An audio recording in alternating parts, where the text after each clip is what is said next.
Good evening, family. Welcome to another edition of Thorough Black Talk with your sister Keisha, your brother Tad, and your brother Ashe SJ. Will be joining us shortly, along with our weekly correspondents, Sister Marcia and Brother Blacksmith, on the check in a little bit later. We're going to rock out tonight, family. I hope everybody is staying cool in this heat.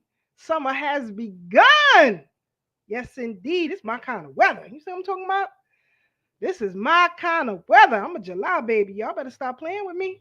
That's our weather. You know what I'm saying? But also in this climate, we got to remain focused because a lot of things are happening, a lot of shenanigans are taking place, and we got to stay on point and on one accord. I'm trying to tell y'all right now, we got to stay on point and on one accord. Let's do that. Let's do that. You had some Supreme Court decision to roll back affirmative action in the collegiate realm. And that also will fall over into the business realm as well, because this is how the law goes. But, we're going to get more into that next week. I just downloaded the Supreme Court's decision, all 267 pages of it. Sister Keisha like to read things through, so that I can give a proper analysis, right? So I will read that, over the weekend, and we'll deal with that a little later. But, Dr. Claude Anderson warned us, that all of these other groups were going to come against us, right? The litigants or the petitioners in that Supreme Court case were a group of former students of Harvard University and I think the University of Texas. But, they felt that, other groups such as us were getting a nudge, if you would say, as far as getting into these collegiate institutions. But affirmative action has benefited white women and immigrants more than it has African Americans. Um, Case in point, some people will believe that the most successful immigrant in the United States would be those of the Asian community. But that is a falsehood. The most successful immigrant in the United States is the Nigerian by far. Trust me on that one. Look it up. You don't have to believe me. However, I haven't seen any dissenting voices from our Nigerian brothers and sisters on this. Um, and those who benefited from such legislation should be the first in line to speak out against today's decision. But, when you look at how society is going, right? These collegiate institutions eventually will no longer be needed. So there is a lot behind the scenes in this. I believe Justice Brown Jackson, rather, recused herself because of the close relationship that she had with the institution. So there's a lot of shenanigans and things that have taken place. So we got to break all of that down. And I like to be precise and concise in my analysis. So I'm going to read that whole 267 page decision or opinion and get back to all of you next week with better insight. But, you guys who have been rocking with Thorough Black Talk for so long, shout out to all of you. We appreciate you. We truly, truly appreciate you following us from one platform to another and all the shenanigans that we have endured. The three of us, Tad, Ashe, and myself, we definitely appreciate all of you rocking out with us. And for those of you who have, you know that we have been speaking for quite some time about how laws are being repelled into this country. In this country, we are actually headed back to plantations, and history is going to show. Not Sister Keisha, not Brother Tad or Brother Ashe, but history is going to show that Black people were complicit in their re-enslavement by way of the vote. We refuse to abstain from the vote. You don't have to take part in the shenanigans. See, people think that, you got to go crazy out here. Only thing you need to do to break the system is not participate in it. And we really don't understand that concept. You have people who will try to bully you into voting for a duopoly that keeps you oppressed, that is designed to keep you oppressed. It's designed to keep you that way. But you will have those who will say, well, our ancestors fought for the right for us to vote, and we are doing our ancestors a disservice when we don't. That's a lie. That is a lie. And we quash that over here on Thorough Black Talk many times on this platform. So, I hope that everybody, reminds me of Brother Lawrence Fishburne in the movie School Days. Remember that scene when he was yelling, "Wake up!" A lot of people are waking up, though. A lot of protests are going around the country. You have people who are showing up to city council meetings, state assembly meetings, Senate hearings, pushing the reparations agenda. That is our focus. I was watching a group of Californians who were speaking out against current President Joe Biden, saying that he need not seek a second term if he doesn't issue a mandate for reparations in his first 100 days, right? We should have not voted for him in the first place. Again, we keep telling y'all, you can't reward the system that enslaved your ancestors. That's sacrilegious. You can't reward the Democratic Party or the Republican Party for that matter. Because neither has guaranteed us what we want right now. Neither. So don't reward them. Become voices in your families, voices in your communities to get people to abstain from the vote. This is ridiculous what we're doing here. We have voted ourselves backward in the state of Mississippi. You have legislation that was passed, not, bill, it's passed. It's passed. That certain counties, when it comes to the court systems, they can only be judged by their own white peers. There are still states in this union that still have slavery on the books. And I told you guys before what that was all about. See, we can laugh and ignore all of these things, but the handwriting is on the wall. It's not something that I'm making up out of my head. Read the law. Read the legislation. See what's exactly happening here. We got to stay focused. Also, the purge is on. We only ones ain't participating in it with our true enemy. The purge been on. Now you got people just shooting you through the door. So it makes me wonder. Speaking of such cases, it makes me wonder. Let's say you're walking down the street and you happen to walk past a home, and someone sees you through their peephole, and you're just walking along the street. What if they decide to just shoot through the door? They feel threatened. This is the shenanigans that's going on here. Protection of our children. should be priority number one. Whether you have children or not, your, your future depends on it. We have to protect our children. People are coming for our babies out here and those yet unborn. And they're telling you in your face what they plan to do.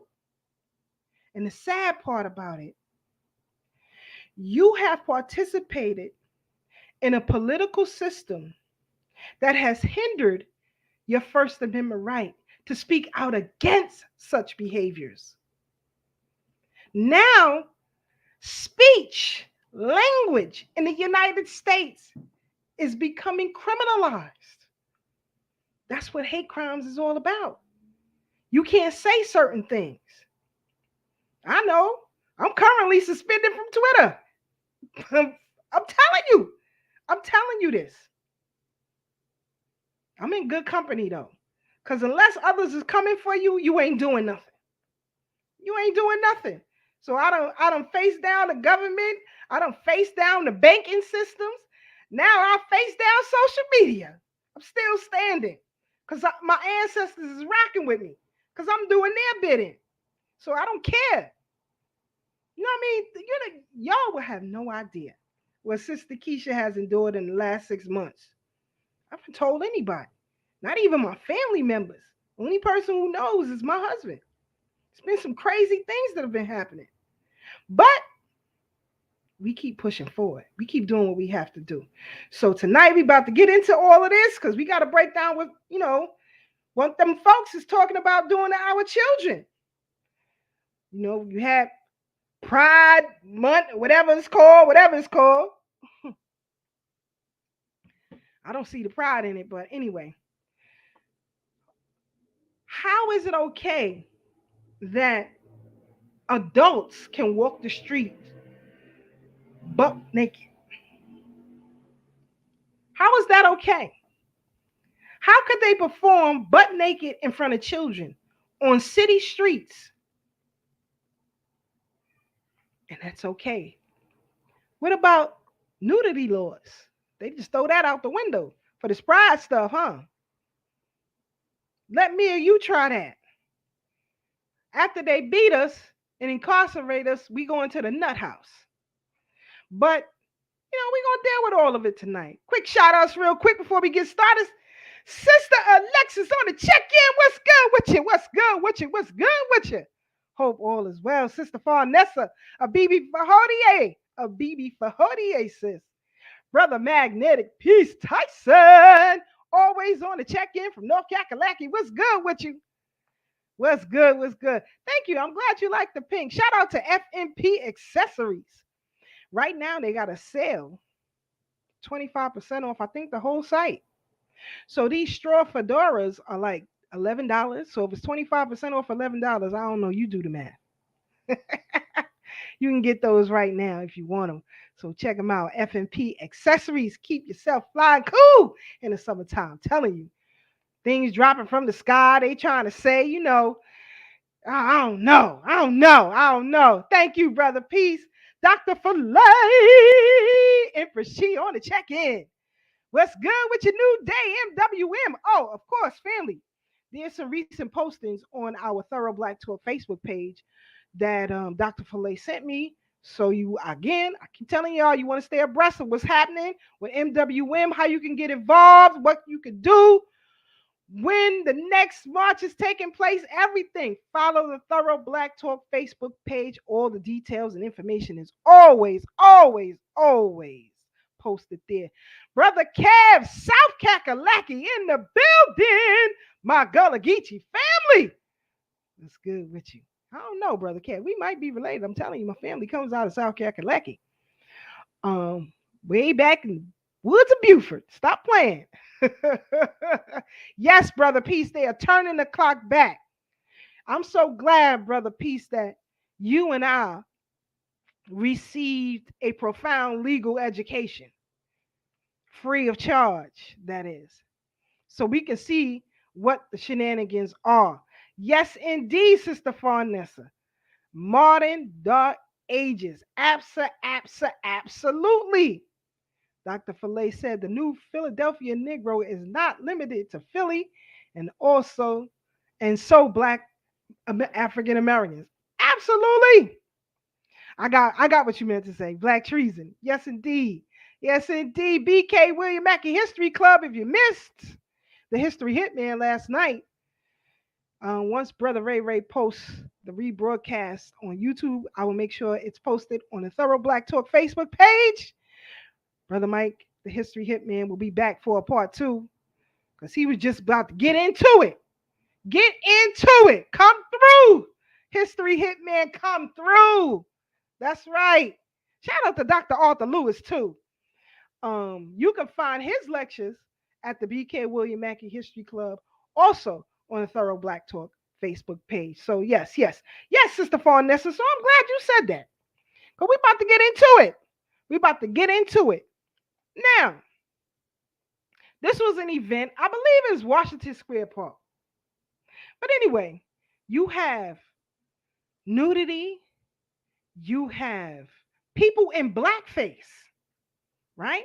Because you know Sister Keisha watches things with a very keen eye. You had people chanting, they're coming for the kids, they're coming for the children. And this is not the first time. Remember during the pandemic, you had a video that went viral from the San Francisco Gay Men's Choir. Did a whole song about it, right? 1984. There was a documentary that has recently been scrubbed from YouTube. Excuse me, when they said they were going to do exactly that. Come for our children. So we're about to get into this, family. Hold on, here we go. Let's deal with this now. Then we'll come back and we'll discuss it.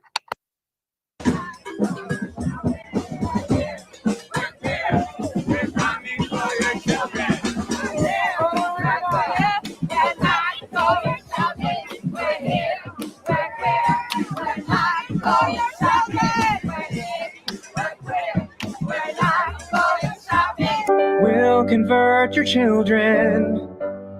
Happens bit by bit, quietly and subtly, and you will barely notice it. Just like you worried, they'll change their group of friends. You won't approve of where they go at night to protest. Oh, and you'll be disgusted when they start finding things online that you've kept far from their sight. I will convert your children. We're coming for them. We're coming for your children.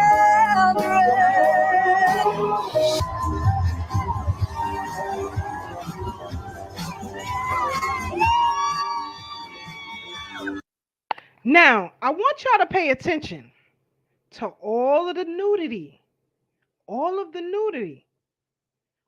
sexual acts that are being performed out in the open on the street. Let's continue.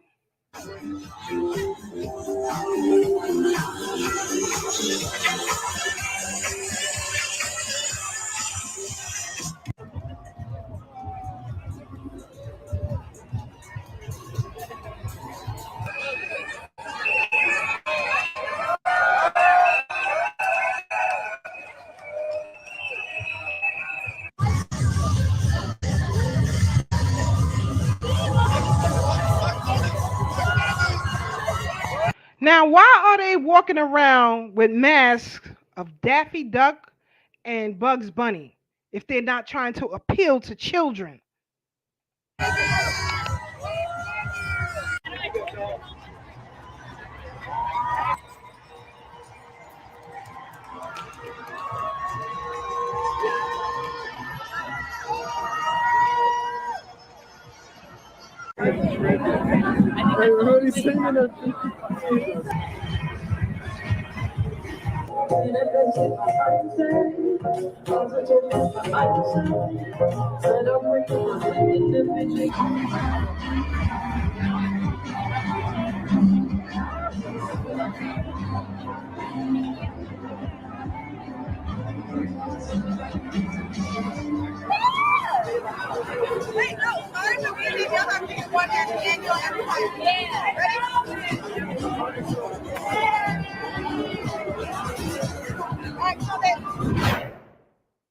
To us, there is no greater duty than reporting the truth and fighting back against the corrupt corporate news narratives that are poisoning our country. For us to continue to be the largest. Look how freakish this is. Look how ridiculous this is. Why is this okay on a city street? How come no one is disturbed by this? Now, several mainstream news media outlets were tagged in this video and several videos like it, right? Nobody's talking about it. Everybody is brushing it under a rug. Like it's okay. How are we okay with this? How? And I'm telling you, family, you're going to have to atone for your vote. You're going to have to atone for your vote. You voted in a president who got a touchy-feely problem. Now, I'm not saying read his daughter's book. You don't got to listen to me. Read his daughter's book. You saw the many videos. No one sees this as a crisis. We are living in hell. I know some of my Christian folks and, some of my religious folks out there, you've been trained, hell is below the earth. Satan is down there. No, Satan right here. And you helped him. You helped him. You're going to have to atone for some things. See, this is why one of the reasons we suffer so much. Because you allow these things to take place. How? I want you to take these videos, because they're all over the web. You can go to YouTube, Instagram, Twitter, wherever you at, and post and tag your local politicians and local news media and ask them to get on this right away, because this is disturbing. This is disturbing. The same politicians who claim that they out there fighting for your children, they doing this kind of foolishness. Disturbing footage shows accused child rapist Jeremy Guthrie pulled over for DUI with 6 kids in his car, claims they were his friends. Really? Really? And they let these people, it's like a revolving door of sexual predators when it comes to the penal system. It's a revolving door. It's a slap on the wrist for some of these cats. Let's check this out. Let's check this video out. We'll come back and discuss it, family. Hold on.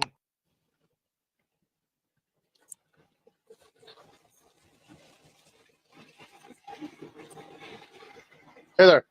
Hello. How are you? All right. Just all right? Yeah. Okay. Yeah. Should you have license?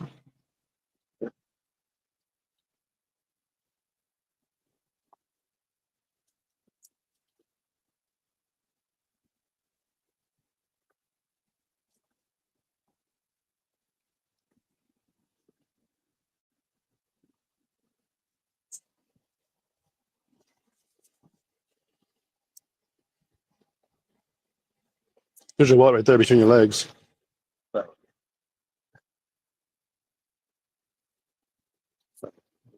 a little bit nervous. So was I. The way you're driving? Huh? I said, you mentioned that you were nervous? Right. I was nervous while I was behind you driving down I-40. You were in lane number 1. At times, you went all the way from lane number 1 all the way over. Didn't use a signal.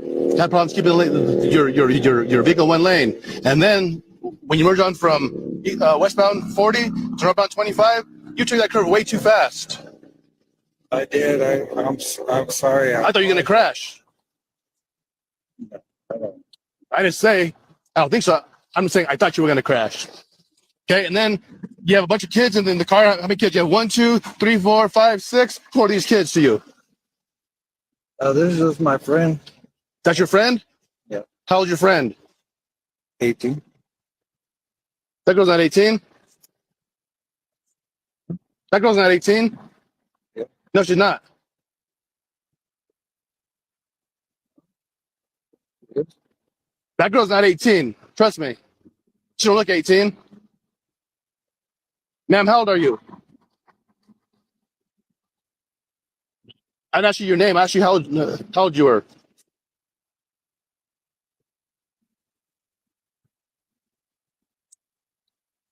Who are they? They're just my friends. I mean, Do you normally hang out with people who are young? not. How old are you? I'm 41. Hey, go and take your hands out of your pockets. Hey, man, I'm Officer Apodaca with State Police. I'm going to ask you a little bit about what you had to drink tonight. Where did you have your last drink? It's been about 3 hours. Okay, about 3 hours. Where did you have your last drink? It was just. Go and take your hand out of your pocket, bro. I'm going to pat you down real quick, okay, bro? Just for weapons. Okay, don't put your hand in that pocket again. I know you got a knife right there. I'm going to actually take it out. 5. Okay, I'm going to hold this back here, okay? 5. All right. Go and turn around real quick, One bro. of the SWAT detectives. Is that BMW? All right, you're good, man. I'm going to hold your knife back here, okay? You keep putting in your hands in your pockets, okay? And that's just what I had these 3 times. Mm-hmm. Okay. I advised them they were all on call till about 4 in the morning. So this is what's happening, family. Now it says this guy Guthrie, later on, a woman reported and accused him of sexually assaulting her granddaughter. Once booked, Guthrie was accused of raping a 12-year-old girl who was in his car. The girl's twin was also in the car, and he allegedly sent her lewd texts. It's suspected her of he was accused of raping her too, the twin, right? The young girl was pregnant and had a miscarriage due to him. When the cops pulled him over, you didn't hear that part, but his pants was open, unzipped. He had tequila in the car and Fireball, giving them to 13-year-old girls.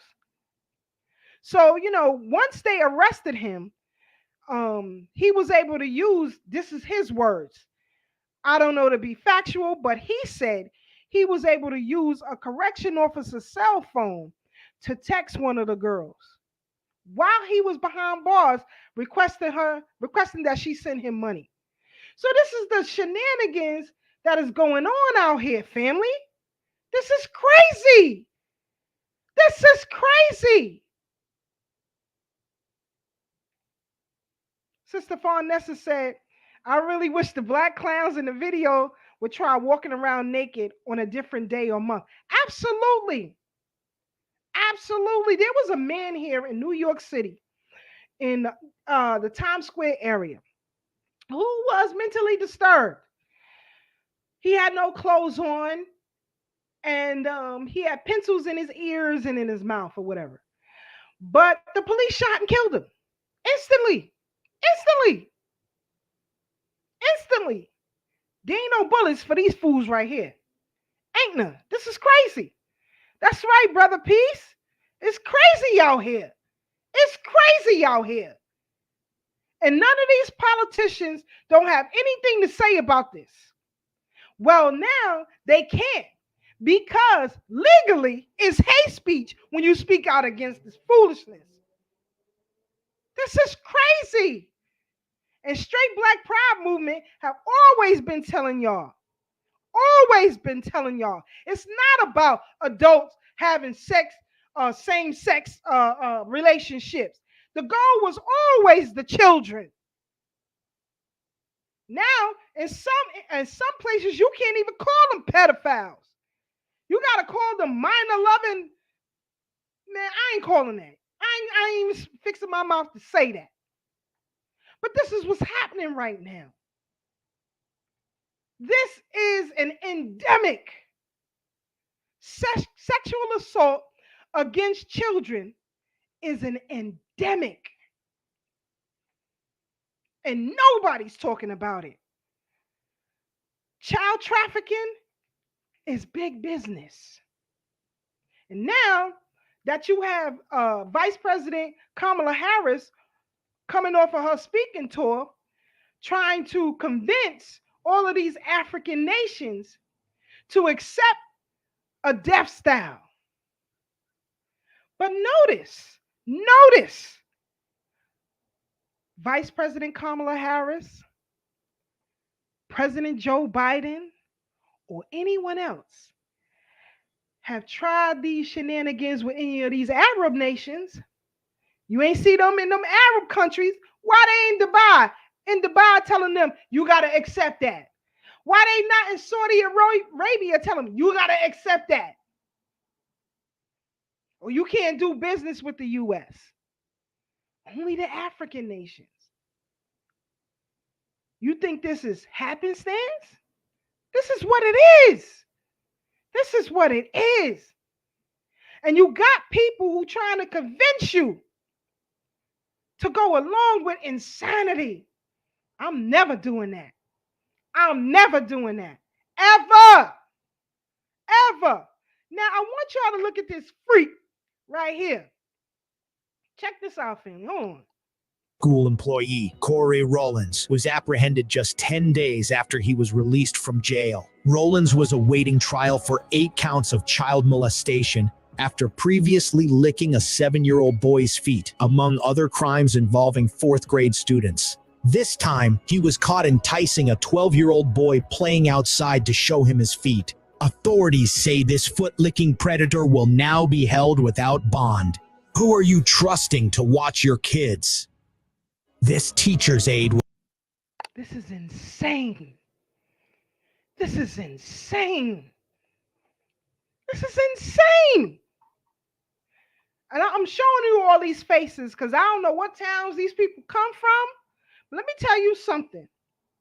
I wish a fool would breathe near one of mine. You better not breathe too close to him. This is crazy. But I see my sister Marcia on the check-in. We're going to get her in here. Because some of the stuff I'm showing y'all, she be sending me, Tabby sending me, they be getting me riled up. I be trying to keep calm. Sister Marcia, what's good with you? What's good with you, queens on the check-in? Peace, sis, peace. How you feeling? Blessed and highly favored. Ashe, and ashe with that. Well, I don't be trying to get you riled up. I'm just sharing information. Yes, you The do. streets are talking. I need everybody to understand what the streets are saying. And as they're saying things, are we just sitting back and listening to the news, or are we motivated to create solutions, especially within our own communities?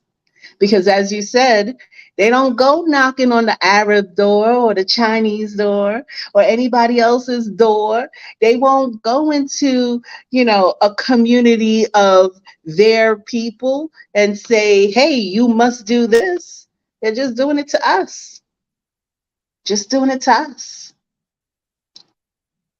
What can we say? But, I don't know if you saw the first video, but it was the one that I sent you earlier this week, I think, where they had the march and he was chanting, "We coming for your kids," and all this whole kind of Yes. So here's what happened.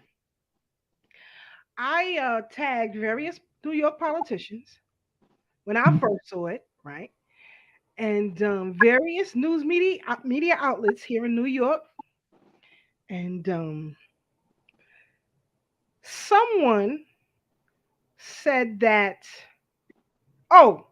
someone posted a picture of all of the rainbow flags that were posted in Times Square area, right?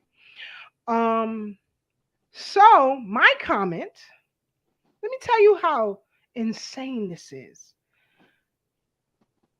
Sodom and Gomorrah all over again.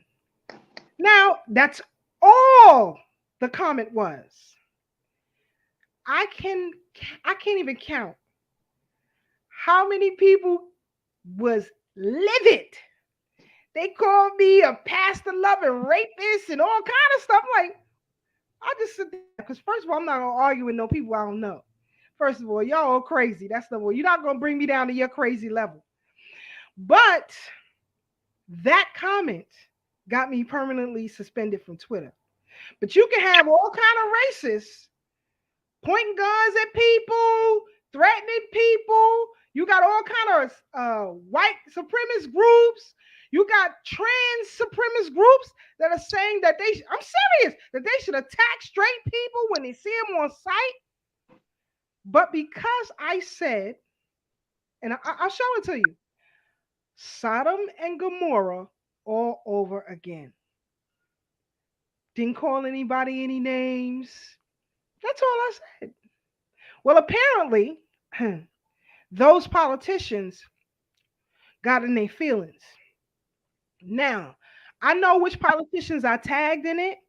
So in a few weeks, probably when I come back from vacation, because I can need to get away for a minute. But I'm going to start naming names. You see, and I can do that because I have brilliant attorneys on my side. I don't play no games. I have won some serious legal battles recently that I've told nobody about. Come for me if you want. I will destroy you. I will destroy you and make you give up your bread. I'm not playing with you. So, we'll talk about those things in a few weeks. I'm waiting for some election results to come in that you and I are both familiar with. I'm going to start naming names. I'm not playing. And I can do that. Trust me when I tell you. So it's about to get real thick in New York. And after I do that, I'm going to host a meeting. I'm going to speak to some of you privately. And it's about to get on and cracking for the summer of 2023 here in New York City. So I see my brother Blacksmith.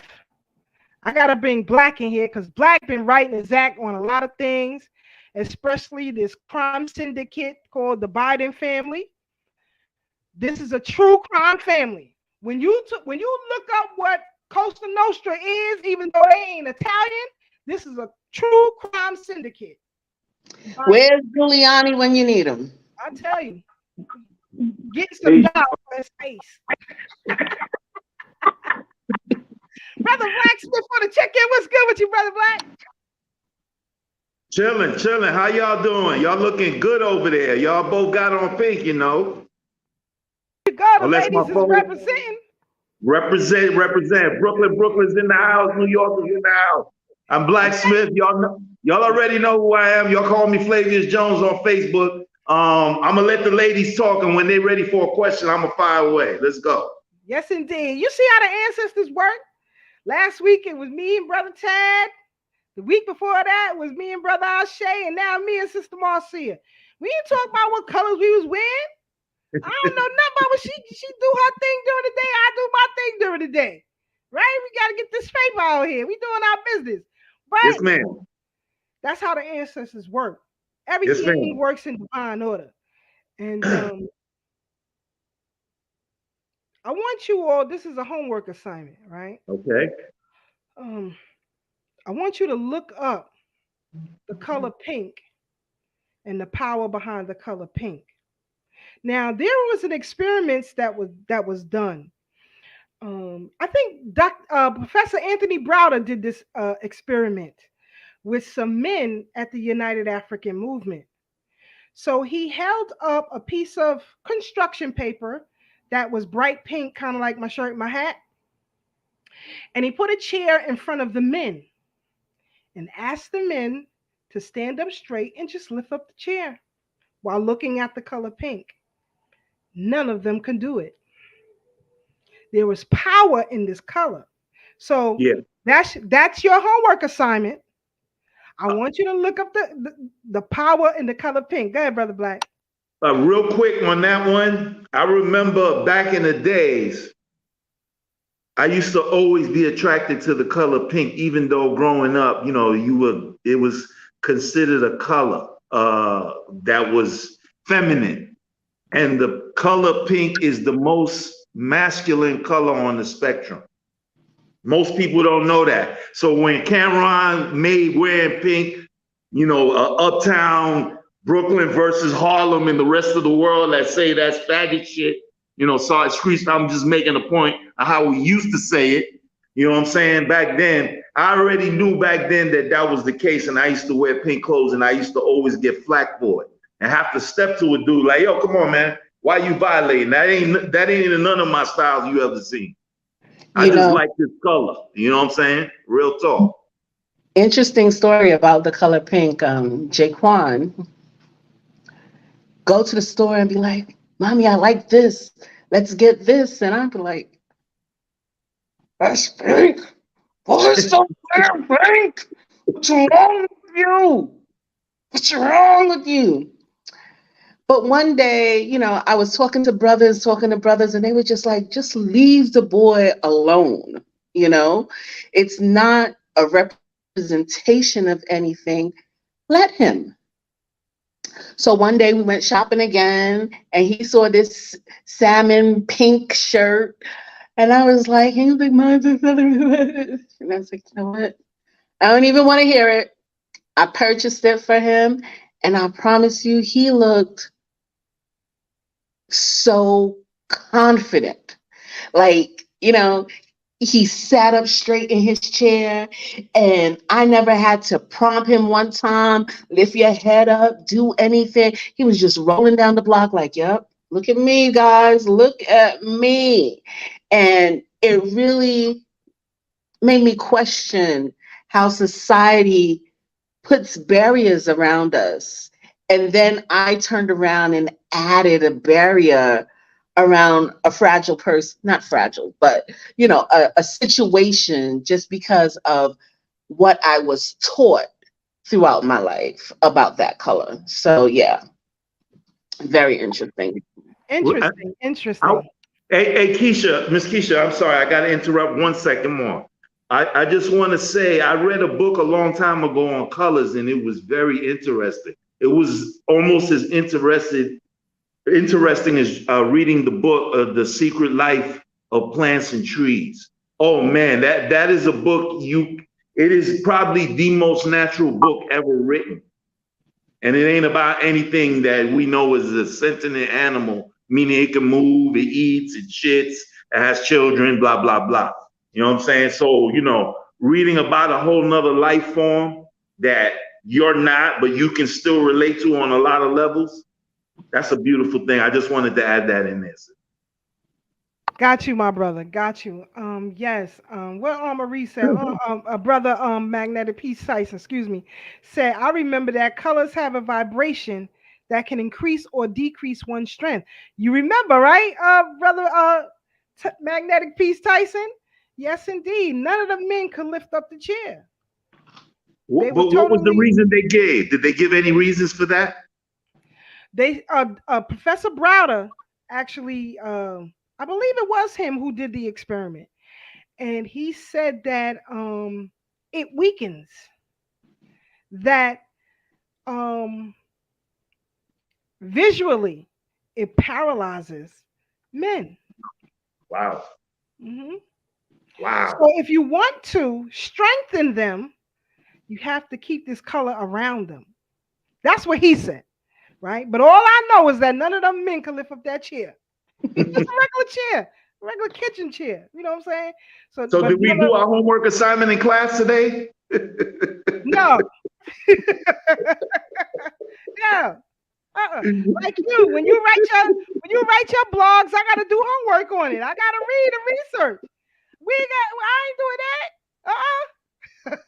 that. But continuing with this vein of what's happening with our children, Brother Black, and then we see this clip and we'll come back straight to you to get your perspective on the sexual assault on children. Here we go. Right. Okay. And then there's Paul Val. He's 40 from Davenport. He's married. He works at Disney World at Cosmic Rays Restaurant. In fact, he just recently moved to Polk County from Indiana, and he moved here specifically to work at Disney World. Well, you know, back in the day, they arrested Willie Sutton for robbing banks. He was a notorious bank robber. And they asked Willie Sutton, "Hey, Willie, why do you rob banks?" And he said, "Well, that's where the money is." "Well, why do people like Paul Vell work at Disney?" "Because that's where the children are. And they want to be around children." He had 540 counts of child pornography from newborns to 8 years of age. He also had videos. And he was a sadomasochist. There was photographs where they had tied up babies in preparation for sexual battery. There was one where a child was just weeks old, where they had the child's hands tied behind her back. Can you believe that? A very young child with her hands tied behind her back. There's videos of a 3 to 6 month old being sexually battered by an adult male.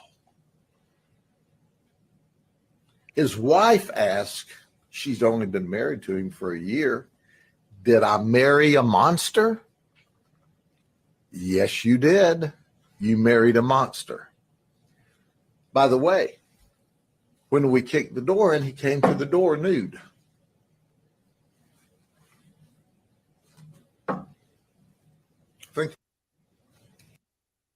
So I know Brother Black have been enlightening a lot of us on this sex trafficking ring and some various powerful people behind them. So we're gonna go straight to Brother Black. Your thoughts on the sexualization of children in the United States of America and around the world, Brother Black? Well, I mean, this is something that's been happening since probably Grecian times.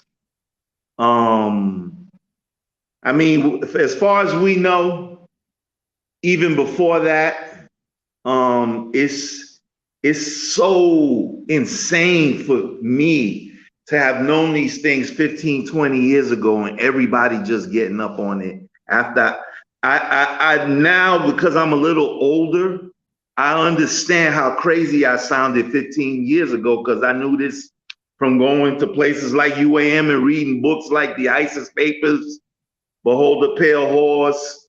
They didn't even talk about that too much in there, but it was in there, but not to the magnitude. I guess he wasn't exposed to that because they know he at heart was a real dude. About the truth, not about black, white, or anything like, these are the things I saw. I had access to these files and records. I did some of these missions.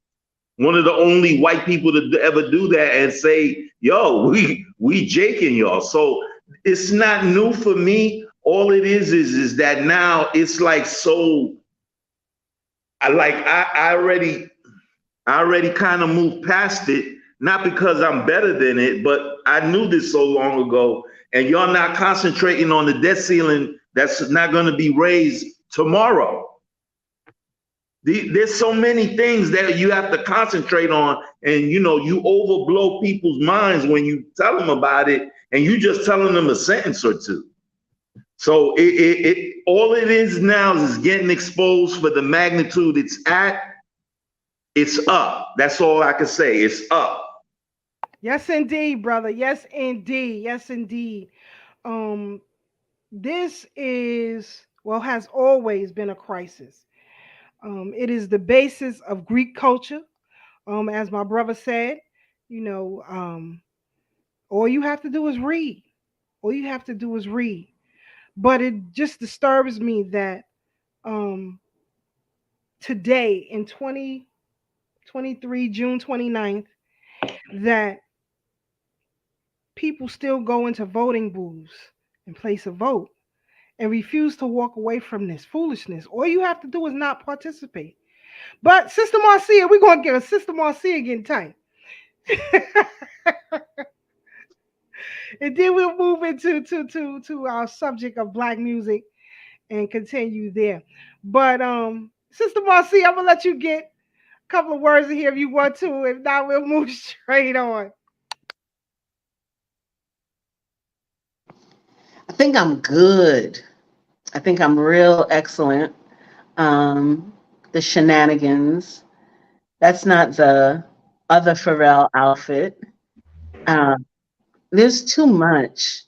And the sickness of it all is that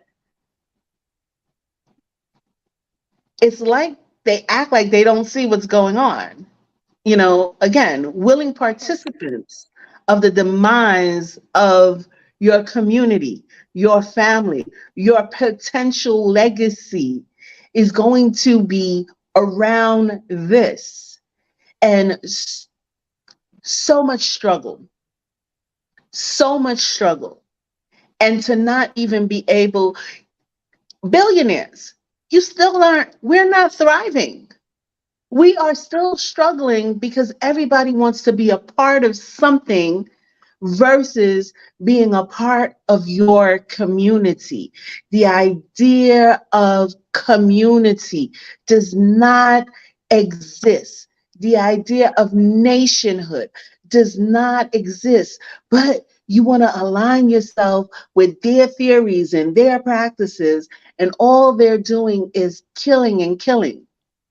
The other day I was walking through the airport and I didn't even take a picture. I could have taken a picture. I could have done a video. I could have done everything. But I was just so disgusted. And for me to just take a moment, stop what I was doing and videotape it, I was like, I'm giving this too much attention.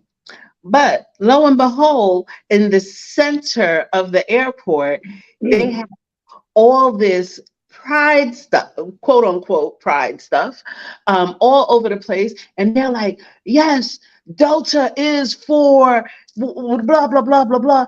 And I'm just looking like, and then the people are corralling around this square plaza that they made at the airport for this exhibition. And I don't get it. Where is that in Black History Month? Where is pushing an agenda for Black knowledge? You are removing critical race theory as if it's a problem. And I always tell people that, you know, we're thinking about critical race theory today, but the first critical thing that they took out of schools was religion for whatever reason. I don't even care. But that's the first step. And now, like you said, we are entering the times of Sodom and Gomorrah, and we are entering it willingly. Our educational system is going to the pits.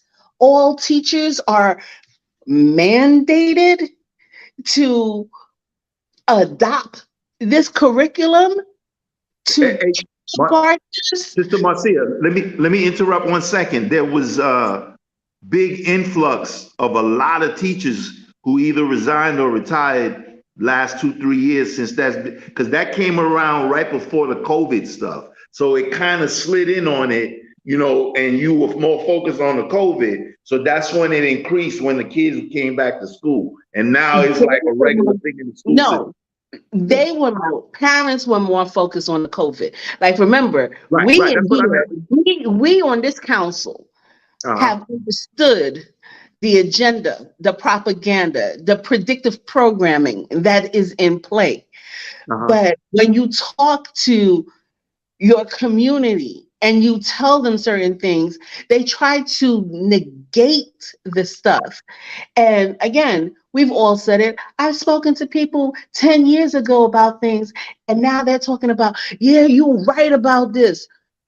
My friends, if we stand up and work together, we can create solutions. But everything is failing us now. We do have brave children among us, especially that young 14-year-old that did business for his mama.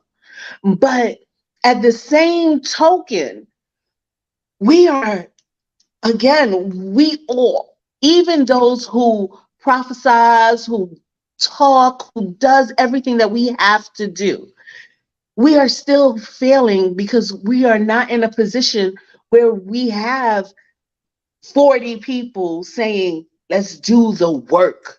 Let's create the solutions. We're still mixing and mumbling. We're sounding like mumble rappers for a minute. I know See, if I I think the reason why that is, not to cut your wisdom system, Marcia, but the reason that is because we have to fight so many battles Ashe, on so many fronts. Ashe, See, the enemy is 24/7, Ashe. 365. We are 3 hours. Right. Ashe. That But much. like, again, that's because like if I love stories, I love history, I love reviewing things.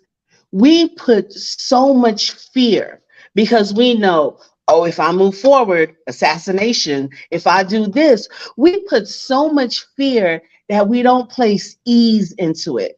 And I know brother Ashe is always upset at me when I say it could be easy if we work at it, but we put so much resistance in front of it that it makes it so hard.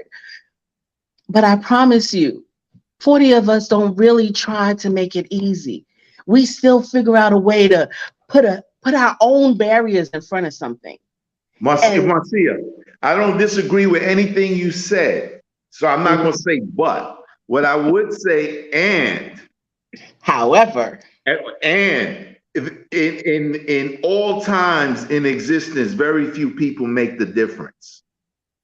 So if you're trying to, like this audience, now we were talking about Jamie Foxx and Sweetie and all the local celebrity gossip with Tax Tone. I go through that stuff too because I'm still involved in it's almost to the point where I have no interest in commercialized rap or hip hop because it's like all entertainment now and no essence. It's just a commodity now. So I don't pay attention to that in particular. What I'm saying to you though, as far as that, if you're looking for like 80% of the 85 is to wake up, it ain't gonna happen. We gonna have to teach them. There's one teacher to however many people need to learn that dynamic. And that's just what it's gonna have to be. I just feel like that was just part of the resistant conversation that we always put in front of ourselves. And I understand that it's not going to be an easy task, but there is ease that we could place in front of it. And I understand everything. I just feel like we're quick to put up a barrier that's going to happen before instead of, and I see the barriers myself, but I always see that there are ways around it. Because if that young 14-year-old with grown men on the line could step up, we could step up because there were 2 grown men on that line and watch that woman get punched and didn't do it. Oh, gotta get out of here. They chucked and dived. It was that boy. Well, here's the thing. When I see that, they are not men. Absolutely. They are not men. Absolutely, sister. See, a real man wouldn't let that, but while the argument was happening. Absolutely. If my husband was in the story, he was like, look, calm that down. Or both of y'all calm that down. This is ridiculous. I've been in that position, yeah. It had even escalated to that point because he would have saw that there were men present and he could not, as soon as he said your chicken or whatever he was saying, once he knew there were men in his presence, he would have stepped down. But he knew there were just a bunch of men in skirts, punks that weren't moving. And that was so hurtful because I love Black men. I'm never going to stop loving Black men. But when I see Black men do this type of stuff, I just want to vomit in their mouth, if possible. And let there be a day that I can do that, because I will.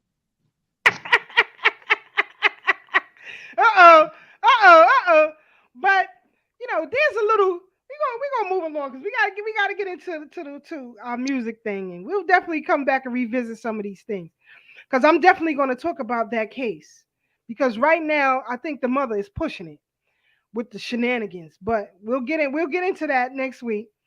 But there was this little online, shenanigans that's going on between Jim Jones and Pusha T. Yeah. Right? So, Brother Black, no. So with this photo right here, Pusha T lost already. It's over. This photo right here is Oh yeah. done. Don't even That's show up old. for no battle. It's over. It's old. That's from like the Grammys or something in February or something like that. Right. Yeah. So Yeah. everybody seen that when it happened. Right. I knew somebody was going to get him. I knew it. Just a reminder who you are. Remember when him and his brother were together? They were called the Clips. Oh, they were the sickest to ever do it. Yeah. They talking all that gun stuff. I love it. Yeah. Yeah, I love it because they did it right. You know what I'm saying? Yeah, I don't know if you're about that Original life. I like how Soul you sound though. It sounds good to me. He already lost the battle. Don't show up. Yeah. You right, sis. Sister Marie say, yeah, Doggy Diamonds. Shout out to Doggy Diamonds and Corinne Bliss Johnson. Shout out to Doggy Diamonds and Corinne Bliss Johnson. Please follow their social media, YouTube's, podcasts. Check them out. Please do that. Those are our brothers from another mother. But when he showed up with this right here a few months ago, he shouldn't even got into the battle. He should shut up. It's over, son. You shut up. Keep your mouth closed. Go yourself back into the woods. It's done. But sorry, Sister Marcia, you wanted to say something? Nope. But the battle is over. So again, continuing with last week, let me remove this. With our conversation about Black music, right? Now there is a documentary on Amazon Prime. Sorry. Because last week I was talking about some country music artists, but I want you to check out a documentary that is currently on Amazon Prime, and it's called For the Love of Country. I'm going to give you a little backdrop on that, but before I do, I want Brother Black, if you can, give us some of your greatest songs, because I asked y'all for a list. You gave me some. Some people gave me some. Oh yeah, I did. Yeah, I did say this. I apologize. Yeah, I'm having my internet issues is kind of ill right now, so that's why I'm a little slacking on stuff like that. I saw it though, and I meant to. But if you want, I'll give you. You said songs in particular. In particular, what are some of your favorite jams and why? Wow, my favorite song ever is "Mercy, Mercy Me" by Marvin Gaye. That's my favorite song of all time. Nothing ever topped that. I can listen to it 20 times in a row. Another one of my favorite songs ever is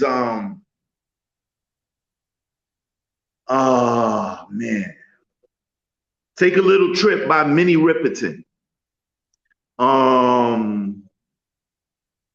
Real Love by Sky.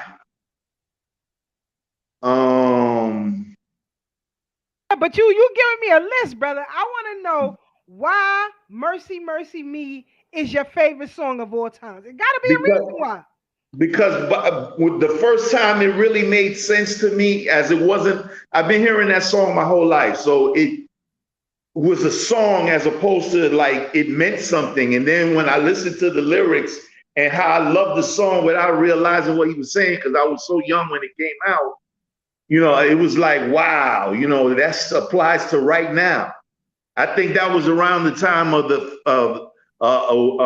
when the United States was fighting in Afghanistan, so supporting the Afghanis against the Russians. Something like around that time where it was like we were in a proxy war, but we weren't actually having troops there. We were just training them in their own country. That kind of thing. So that song in particular was why it was like so like profound to me. The first song that used to sit me down ever, I could be playing and running around and like all of a sudden I'm sitting still listening to this song trying to figure out what the hell she's talking about, was Killing Me Softly by Roberta Flack. So Dope. what do you call the one that goes sisters, brothers, niggas, crackers? If There's a Hell Below by Curtis Mayfield. One of my most favorite songs ever too. The song is just, it's like the only song I could compare that to that I've ever heard in my life outside of Curtis Mayfield's song is Childish Gambino's This Is America. But the video just took it way over the top because it was so revolutionary without doing anything different. It was like, yo, this is really America. If you're not from here now, you'd be like, wow, do I want to really go there? Got you. Okay, is that enough or should I stop? Yeah, that's good for now. But it's funny you mentioned that Mercy, Mercy Me, your attachment to that song has to do with physical war in itself, right? Today, we fight physical wars daily, right? And so that song is still relevant. Yes, ma'am. In fact, do you know, and this is a question for the both of you, do you know what is the highest percentage of songs that are streamed today? The highest ranking songs on, according to ASCAP, BMI, and the CSAC, is the Warner Brothers catalog that plays before the cartoons. That is the highest grossing catalog. Well, I don't know about now, maybe with all these mega deals, I'm not talking about ASCAP and all of that. I'm talking about as far as streaming platforms are concerned, like YouTube, Apple Music, Spotify. Right. There is a particular genre of music that is streamed more than anything. Country? No, it's old school music. Oh. It's killing the game. It's killing the game. 70%. Well, of course. Songs that are streamed today represent from the old school. Absolutely. Right? However, those of us who will be considered old school, we aren't the ones that are streaming them. Now, how that work out? How that work out? Because music for us is like water. It's like air. It's how we breathe, how we operate, right? That's how music is for us. So if it's trash, it's trash. You can only deal with trash for so long. Even if you're not a person, I'm going to equate this with people who like to clean up, right? If you don't like to clean up your house, you can leave it junky for days. But eventually that junk going to get to you. And you have to get up and move some things around, or attempt to clean it up. This is what's happening with music today. A lot of younger artists, unfortunately, are suffering because of it. They have been put into a box where they have to produce degenerate music or there is no deal, right? I don't know why they're still seeking these deals. As you said, a lot of them got these 360 deals. Listen, all I'm saying is, if 70% of music streamed today is old school music, that's saying a lot. That's saying a hell of a lot. Now, Sister Marcia, I want to know from you some of your favorite jams and why. I think my favorite song, especially these past few days, is Lauryn Hill's Adam Living Theory. And when you listen to these lyrics, I can't quote them off the top of my head, but if you listen to the lyrics, you would see that even from a holistic point of view, she's telling you that the man that is supposed to be Adam is not represented in our world today, and how that pains her. And I remember at that time, I was doing events management, and she had did the open mic at MTV. I was the only one that truly loved that song. And I think I'm still the only one that truly loves this song. Everybody was like, she's whack. That Lauren Unplugged second album is whack. It's no good. It ain't. And I was like, you're not thinking. And so just to say almost 20 years ago or 15 years ago, however long the time is, that song resonated with me. And anytime I hear it again, and I'm just like, yo, she was right. Like the theory of a man, the theory of the idea that we are his rib, that it's not projected in the way men are in today's world is very significant for me. Another one, I just sent it this week. X-Clan, Black Watch, covered with the red, the black, and the green. Glorious. Don't be calling me no sissy. Yeah, sissy. I didn't say the word. I didn't say it. I just said sissy. And demanding us, to explore our story. And again, another quick story. In high school, one of my sister friends, her brother was a Klan member, and he invited us to become Clanettes. And so we would be there.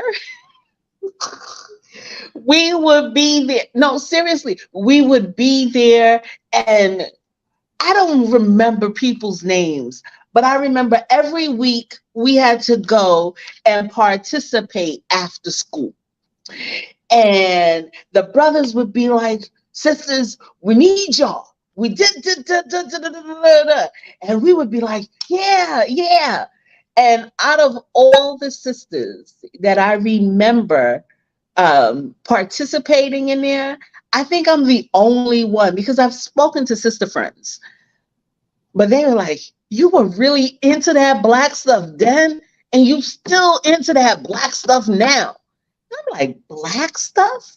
Why are we calling it black stuff?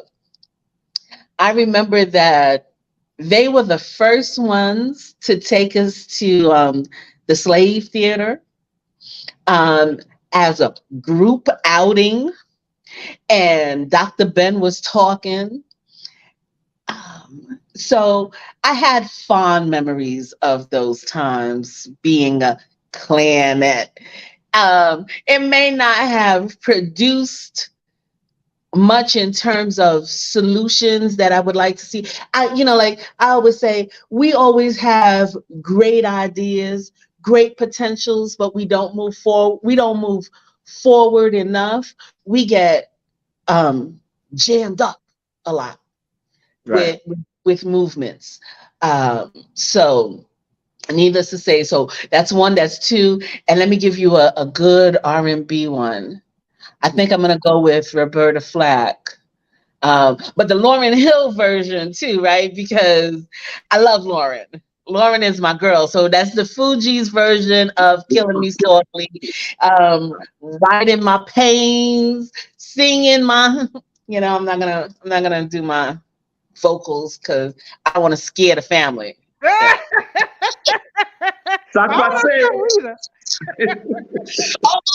And on the Sac Passe note, I can't remember the artist, but there's this Haitian song called David.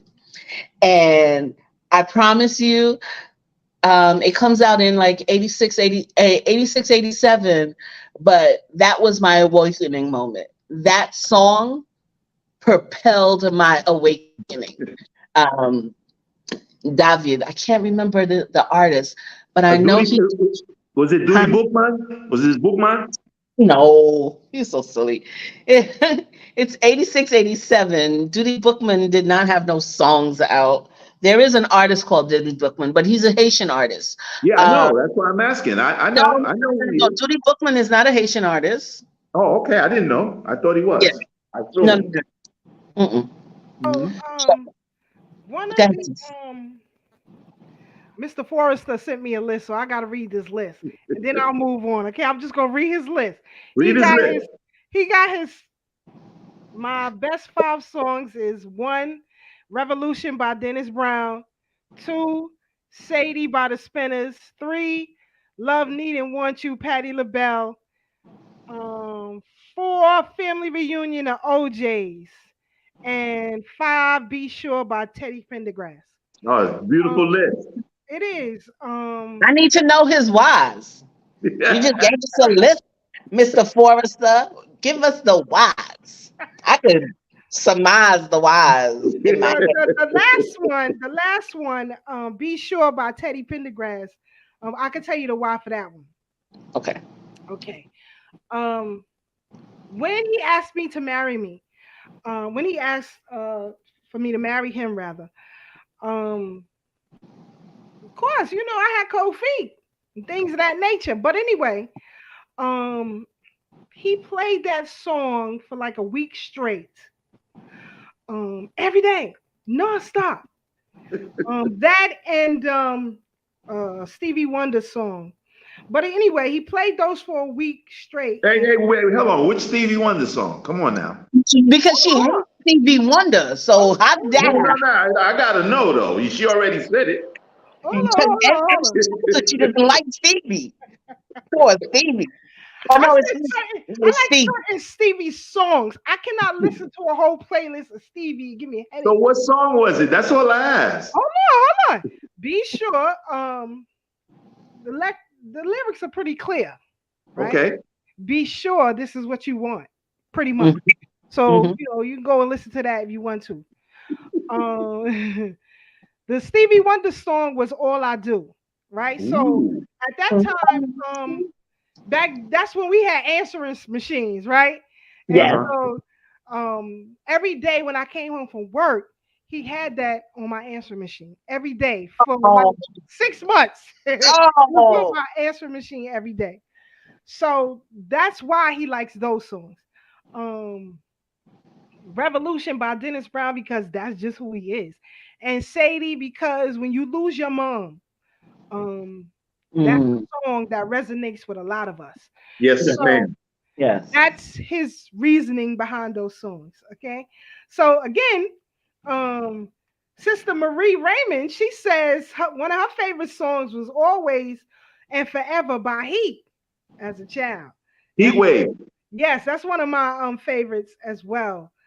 But my list, I don't know. It's not that I can't name one. Some of these things I can talk about, some of them I can't, right?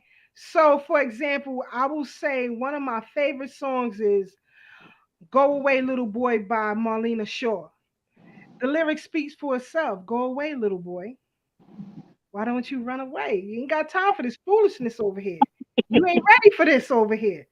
So, that's one of my favorites. Also, Most Deafs or Yasin Bey now, right? Yes. Umi. Oh.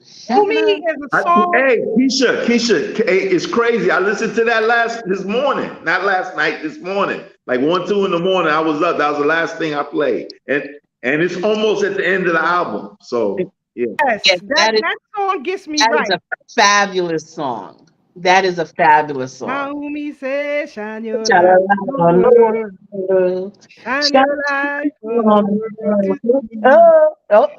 We're doing it. We're doing it. We're doing it to them. Another one on my list is Inner Life, Caught Up in a One Night Love Affair. Why? Love because that song. It takes me back to when I was in my partying days. Mm-hmm. And this is a fact. I'll bring my best friend on the show one day and she will tell you that That was our theme songs in the club. The DJ literally would play. As soon as we stepped in the club, that song came on for us. And he would loop it like 3 times until we tell him to stop. This is a fact. This is a fact. It's true stories. So it brings me back to, my partying days, in the 80s and the 90s, and when I was doing my thing out in the streets. So everything has its relevance, right? Now, when it comes to particular artists, I don't care if Stephanie Mills is singing about dirty toilet paper. I'm listening. You understand? I'm listening. Yes. If Howard Hewitt is singing about dirty drawers, I'm listening. It doesn't matter. So certain artists do that for me, right? And listen, when I go to shows and they performing, I got to be in the front row, the first 5 rows. Don't even think about going past the 5th row because I don't want to go. Right? There's a show that me and Mr. Forrester's thinking about going to. If I can't get up in the first rows, I ain't going. So, trying to see if we can work out some things. Hey, Keisha, can I ask you a question? Sure. What do you think about that Babyface Anita Baker situation? It's more the same, right? They always had these issues, these older artists, but they came along a time when there was no social media, right? Yeah. Case in point, there was an issue back in the days between Diane Carroll and Patti LaBelle. You know that issue was resolved on the set of A Different World? Wow. That's beautiful. There's a scene where, because Patti LaBelle played Dwayne Wayne's mother, and Diane Carroll played Whitley's mother, right? Yes. There was a scene where I believe it was the episode when they found out that Whitley was having a baby. Okay. And they were on the sofa and they hugged each other. And you could see Diane Carroll bring Patti LaBelle closer to her and give her a look like it's all right now. I'm serious. And there's a lot of stories behind a lot of these artists and their songs. Another favorite of mine is Love Train by Confunction. Beautiful song. Okay, I like that. That's a true story. These 2 brothers in the band, 2 of the lead members in the band, both seeing the same woman at the same time. And one is calling her, she upstairs with the other one. And he said, you will always be here for me. You understand? So there's a lot of stories behind that, these songs that were made. So again, those are some of my favorites. Now, when you move into genres, Marie say, the whole family remember that.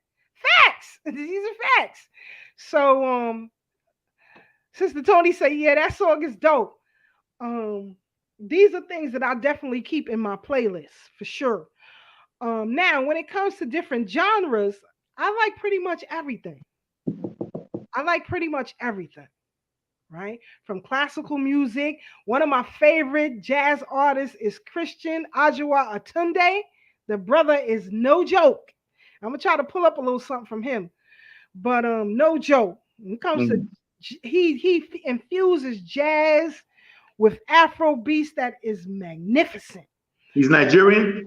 Nah, he's from Louisiana. Oh, damn. Nah, brother from here. Okay. But, you got to check him out. I'm going to try to pull up a little something from him on his Instagram. But okay. I love his work. And then, I do like my country music artists. I like Mickey Guyton, Black Like Me. That's the song that actually made her popular.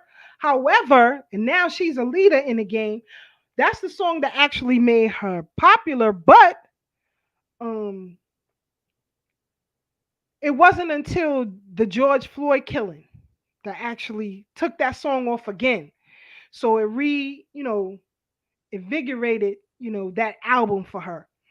But like Mickey Guyton, I like Blanco Brown, I like all of these cats. So again, I asked y'all earlier to check out Living on the Front Line by Eddie Grant. Yes. That's a great one. The OJs. I want you to look on the back of a lot of these OJ's albums and CDs, and you'll see the name Fred Joyner.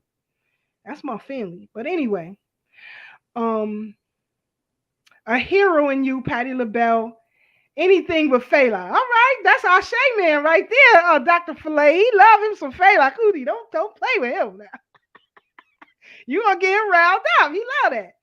But definitely, that whole Philly sound, that whole gambling hub Philly sound, off the meter. You got to give it to him. Now, I wanted to show this clip real quick, and this is of what do you call them? Diggable planets. Remember the Diggable planets, y'all? Stop playing. Cause I'm cool like that. But anyway, it was a Grammys acceptance speech that was fire. I'm glad somebody reposted this. And I was like, yes, I remember that. Had people tight. But listen to his acceptance speech, and then we'll come back, because this was also one of my favorite songs by Diggable Planets. Hold on. On behalf of my crew, I want to say that we accept this award on behalf of hip hop music, Black culture in general. We like for everybody to think about people right outside this door that's homeless as you're sitting in these $900 seats and $300 seats. They're not out there eating at all. Also, we like to say to the universal Black family that one day we're going to recognize our true enemy, and we're going to stop attacking each other, and maybe then we'll get some changes going on. We'd like to thank the Academy for recognizing us. So peace to the gods in earth, and Nation of Islam, Diggable Planet, say peace. Thank you very much. Dope. I remember that. And then when I saw it, I was like, oh, I gotta show that. You ain't gonna hear no acceptance speeches like that. Sister Tony said she loved that group. Yes. That whole jazz infused. I mean, I'm telling you. Fire. Keisha, let me ask you a question. What's your best album by them? I don't like albums. Oh man. Okay. I am not an album. I don't like to quote two albums, because the reason why is because it may be okay for me, but it wasn't okay for everybody. Like Sister Marcia said, that last album that Lauryn Hill did, everybody said it was trash, but she absolutely loves it. More than that, from my purview of Lauryn in particular, more people were saying she was crazy as opposed to how, and they was knocking her music, the ones that expected, the Miseducation 2.0. Those, yeah. But if you're creative, if you're woke enough to appreciate different, like you said the word a few minutes ago, genres, different types, letting artists go other places so they can be free to be the artists they really are. Because when you deal with the music business, you got to understand it's a business. Just like Jay-Z when he said, I'm not a businessman, I'm a businessman. Yes, indeed. Now, even Jay got cussed that I love. Mm-hmm.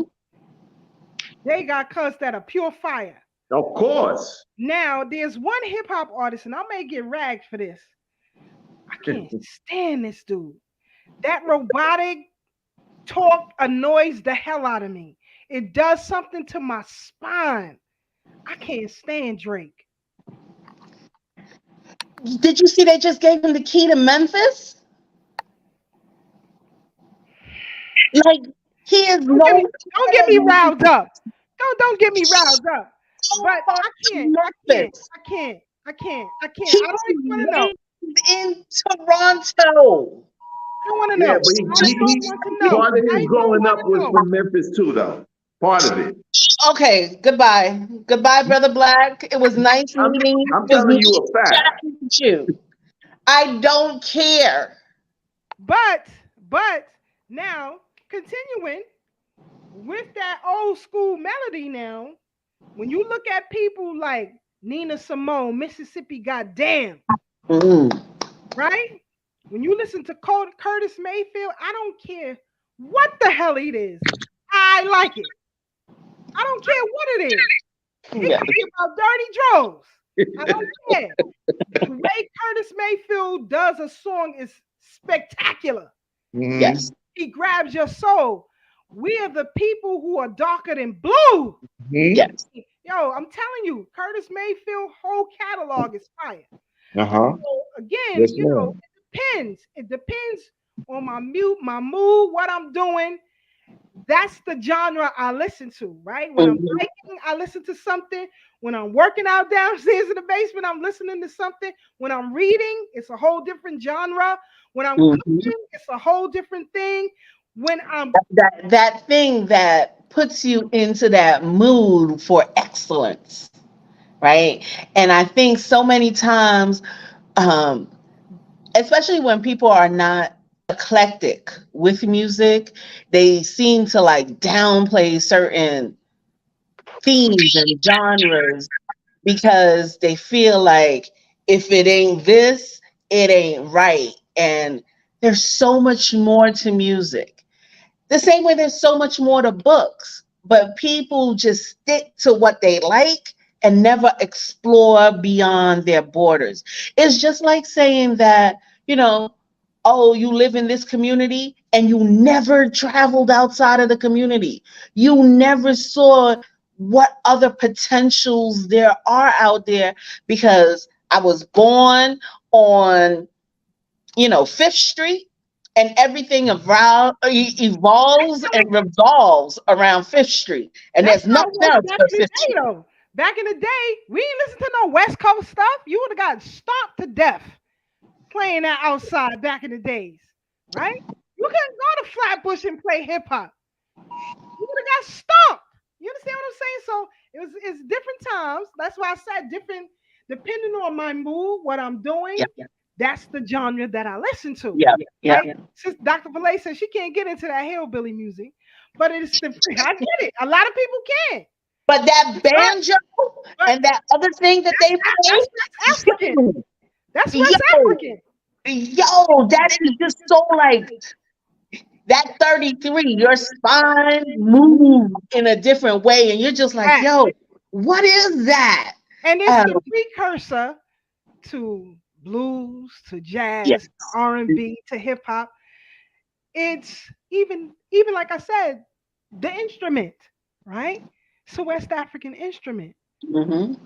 It talks about the time. Now, there is a popular country music artist that I listen to. Her name is Frankie Stanton. Now, you know who her niece is, don't you? Young Hearts One Free. Who sang that? Oh, Candy Stead. That's Candy her State. niece. You Yeah. understand? So that's what I'm trying to tell you. You know the niece, you don't know the art. And if you know her story, how she got into it with the police following her to the Opry to sing, crazy, Wow. crazy.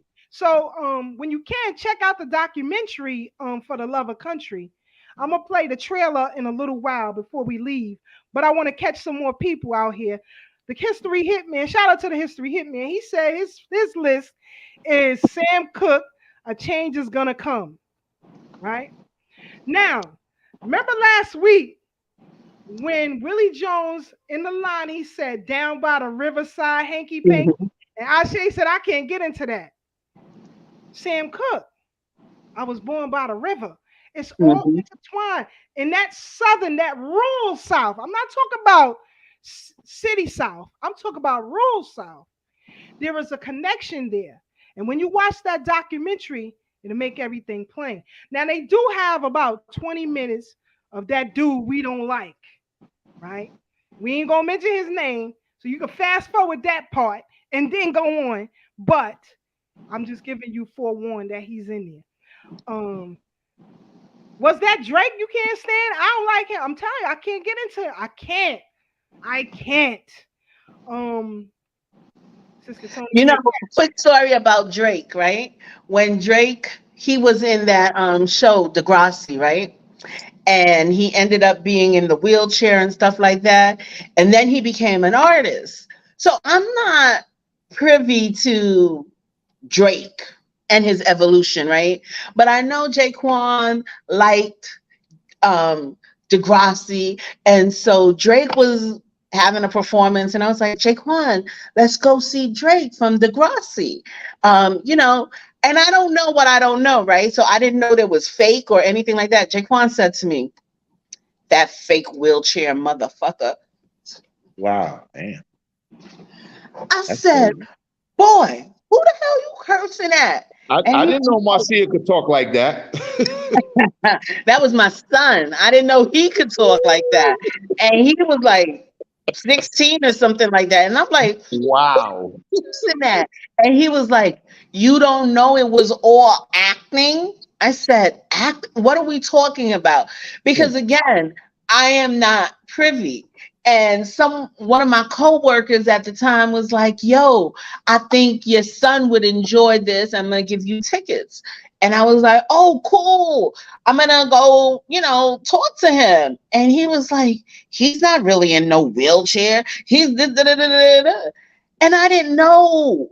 And I felt so like he just put me on timeout in the corner. And I was like, yo, I couldn't believe it. Well, you know, he's popular with a lot of folks. He's just not popular with us. But I can't rock with it. So I'm with Jaquan on that. Tell him that. We rocking on that, Jaquan. We rocking on that. 100. Brother Kev said he don't like him either. Come on, South Kakalaki. That Gullah spirit ain't gonna like that foolishness. Now I'm trying to tell you that. I'm trying to tell you. Yes, he's a user of black folks. Sister Tony said Etta James. Love her, love her. Yes. Ray Ray's called them Drake cakes. I know that's right. I can't. I tried. I can't. But hey, Sister Keisha, I told you, you know what I'm saying? Since Biggie and Tupac is like every head guy is always light skinned now. As far as Drake is concerned, remember, we got to understand that the name Drake comes from the word draconian, which means those people who are reptilians that come from Zeta Reticuli. Excuse me. My bad. I just made a boo-boo. I got to rephrase that. Alpha Draconis. That's the word Drake right there. Drac. It all means dragon. And they all reptilians. So that's the point I'm making. Now let's go through some Gamble and Huff stuff, right? That whole Philly sound. Come on, Dr. Filet. We in your town right now. Stop playing. We about to come on with it now. Come on now. But songs and the stories behind them, right? One of my favorite shows back in the days was Behind the Music. Right now, I love Unsung. Love it. Love it. I love the stories behind the music. But we're going to check out some of these stories and then we'll get back because the Philly sound was and is, you know, Jill Scott today. I love Ro James, all of them. I love it all. Let's rock out. Hold on. Dear Mrs. Jones,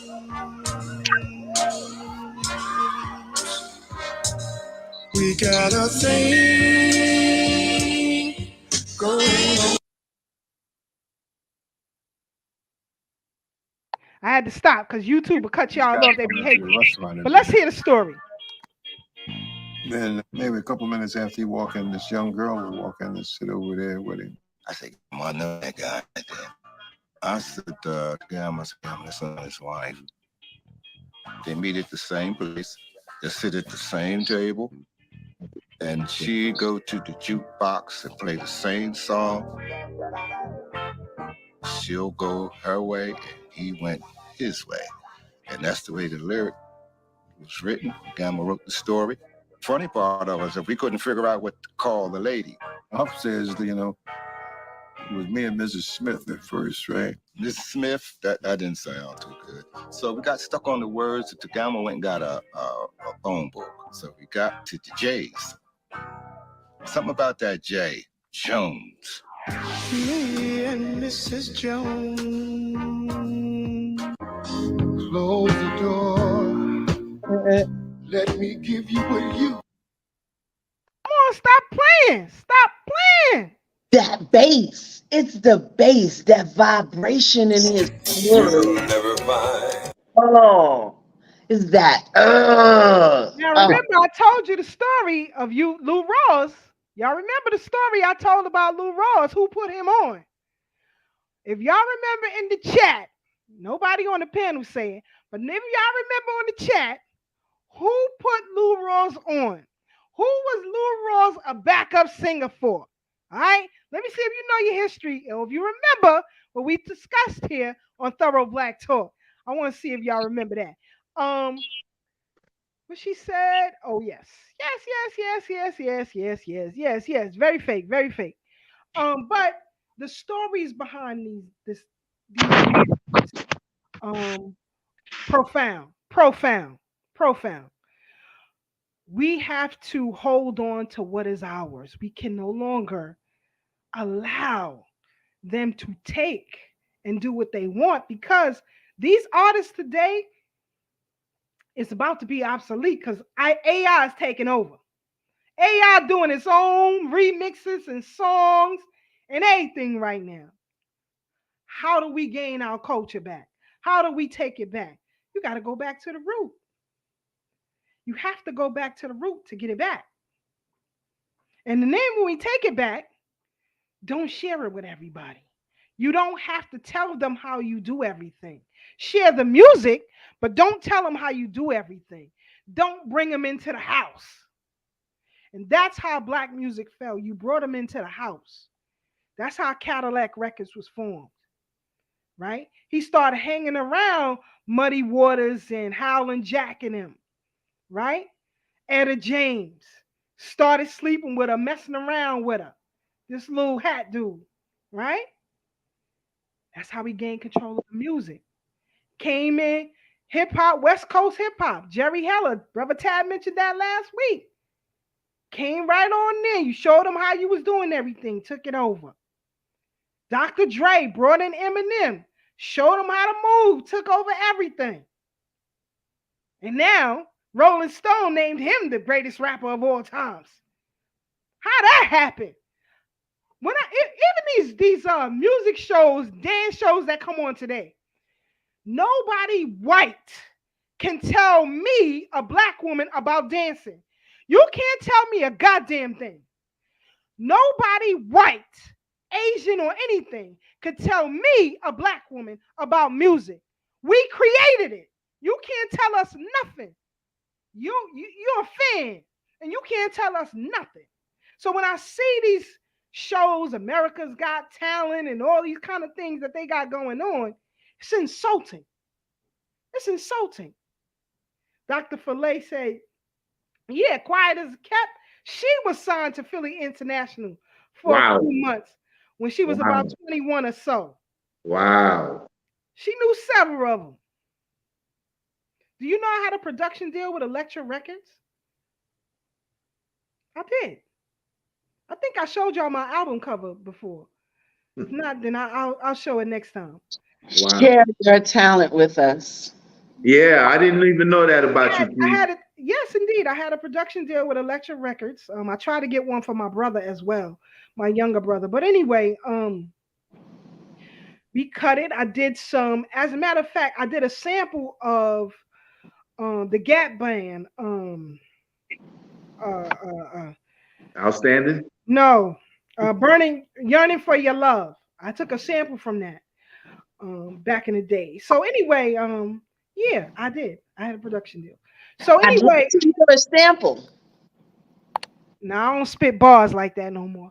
But that's okay. Old bars and new bars. Nobody knows. I can. But we'll do that for another time. We'll do that for another time. Okay. She said she learned about the mixing boards and all. Oh yeah. Yes. I can tell y'all some stories now. I can tell y'all some stories, some places I've been, some things that I've seen.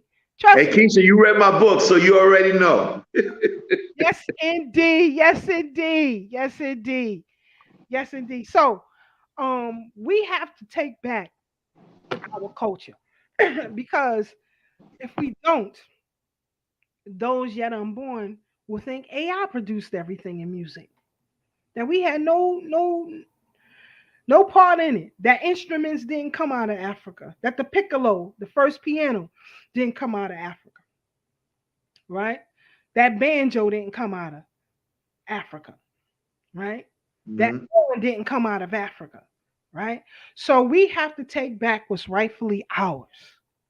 And I can't move without saying anything about James Brown. Because my family will kill me. I don't want no smoke with them. None. At all. At all. I don't want no trouble with them. But yes, Brother Kev, that whole Philly sound, very underrated. Jill Scott, The Roots. Oh yeah, Black Thought. Come on now. Come on now. You can't play no games over there now. But unless we take control of it, I mean, music is the soundtrack for liberation. Think about it. Every movement had a soundtrack. Every movement.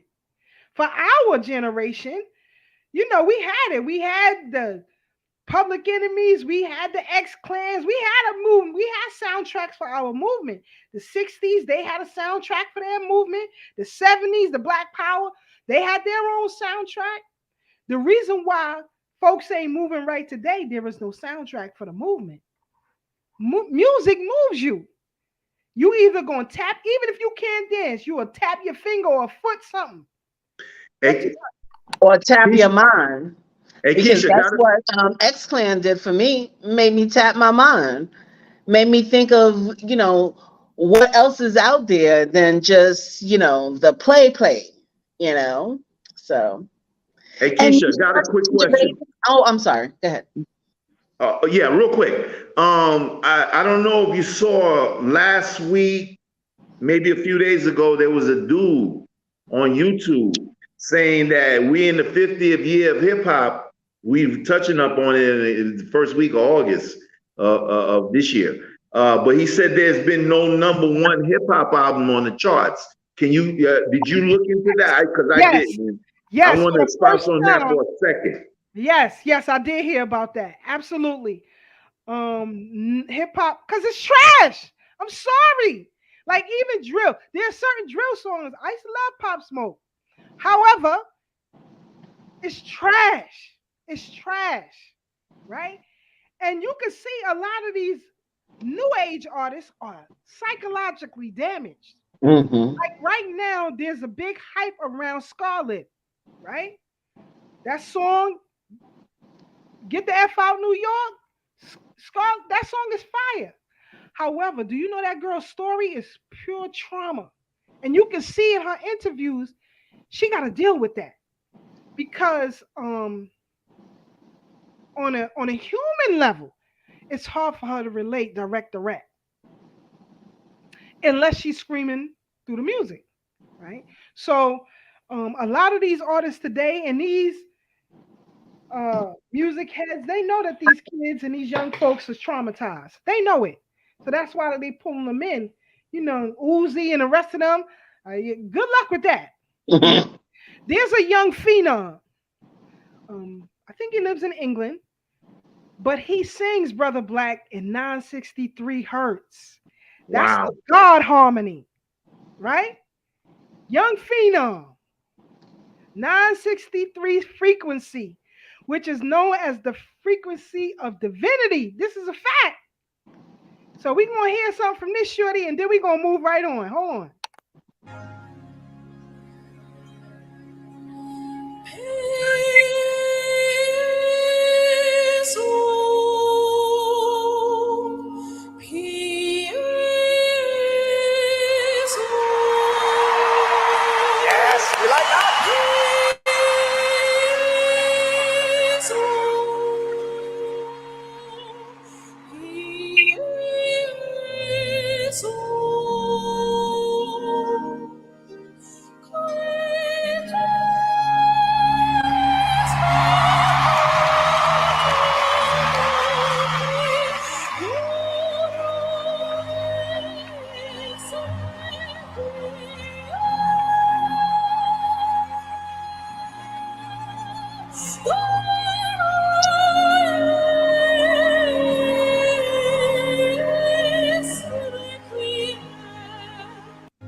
So again, Wow, this is that's the pure phenomenal. example. Yes, this is the pure example of what I mean. Bringing There it is back to its origin. there is another. Hold on, sis. This Okay. is the God harmony. This is the God frequency. He is God. It's bringing it home. The problem I have is those aliens are in judgment. However, he's destroyed them with the vocal. That's problematic for me. Go ahead, Sister Marcia. So, you have to be an art lover because there are a lot of operetics or opera that is in this tone, in this hertz. And there is this young sister that also, and she was at Lincoln Center not too long ago, but this is the divine Mm-hmm. harmony. Yes. And our family, when you say, oh, let's just go to Lincoln Center just to, just spend the afternoon, because they have performances outside for free. But nobody wants to do that. Oh, Lincoln Center, oh, this and that, da da da da da. Um, when again back to Jaquan, when he was younger, I used to take him to Lincoln Center all the time. Oh, Winston Marcellus used to have, and I don't know if he still does, but he used to have a weekend session for children of needs and stuff like that. And we would go often. And I promise you, the parable of, oh God, what is his name? Oh, the angel that loses his wing, and well, whatever that parable is, it ends up being in Hercules. And Jaquan completely relates to it. He was like, "Oh, that's the guy." And I was like, "Okay, son, I see you." But it's the idea of exposing our people to the variety that is out here. And we just see one genre and that's it. But yeah, operas are the best. Hey, Keisha, I'm going to hit you real heavy right now. Are you ready? Go ahead. Okay, listen. Listening to that dude reminded me of the word castrato. Do y'all know what that means? Mm. No, tell us. Well, I don't It, know. it means when you cut a man's nuts out so he Oh, can keep that shit. high-pitched voice like that. They call it a castrato. I hope he's not one because that was a beautiful pitch. I was like catching feelings over here. Let me ask you about somebody you may have remembered and ain't thought about in the last 10 years. Do you remember Noel Pointer? Okay, could you espouse a little bit about him? No, you brought him up. I don't work for you. No, I asked you because you always big enough Brooklyn, and I wanted to know if any word on the street was there any foul play in his early demise. He died as a young man. I don't know. I wouldn't Okay. know. To be honest, I wouldn't know. Uh, But Sister Dr. Filet, we did mention Jean Carn last week. She is definitely one of my favorites by far. I think she puts Aretha, Patty, and the rest of them to shame. Um, Even when she was singing with Norman Connors back in the day. So I mean, he's the one who put her on. To be honest, but yeah, Mtume, the stylistics, Delphonics, all of that, Shy Lights, all of that. Definitely, love it. Um, I'm going to play this clip, and then we'll come back and we'll close out. Again, we will continue this music conversation, and we're going to get into this organic food scams that's been going on out here, family. You know, Sister Keisha riding her bike.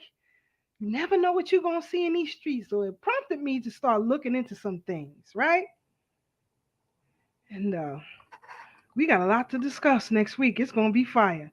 But I'll play this. Yes, he's definitely, yes. Marie remembers. But I don't know if there was any foul play. in his death.